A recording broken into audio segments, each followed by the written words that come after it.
So, what can we learn and implement, whether it's at an insurtech, a broker, or an agent, a carrier themselves, from this rotational model to help bring fresh new talent into the industry? Yeah, so I think it's twofold. So, like, I'll take it from a personal perspective first.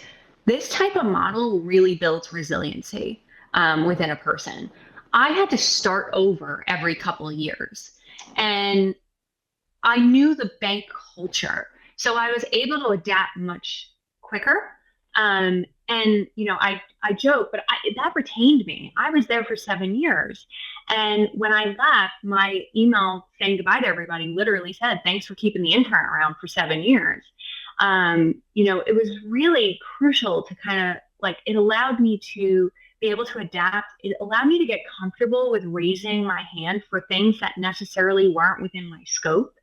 And it got me comfortable advocating for myself. So, from a personal perspective, I think that was one of the main drivers for me to keep me retained. On the flip side, like you said, you think of when you hear insurance, you think of an agent or a claims adjuster, but there are so many different aspects of the company that you would just never know of until you get your foot in the door. You never know that there's a digital transformation team. There is a whole operations team keeping the thing going. There's an innovation team. You just would not know. So I think in terms of like, investing time, money, effort, this was not a cheap thing to keep me in that program, but it was really quite the opportunity and it'll help retain the talent.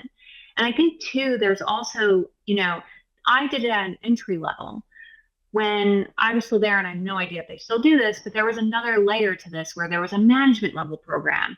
And one of my managers was in this program, and she spent a year in the States managing a team, and she got to move different parts of the business and learn how to manage a global organization. That's huge for middle level managers. And that again keeps your talent, keeps your knowledge. So it allows people to keep it fresh while they're kind of, navigating points of their career. Maybe they don't want to do the same thing their entire career. So I think it's really, quite impactful to offer this upfront from the entry level perspective, but also keep it throughout throughout a career.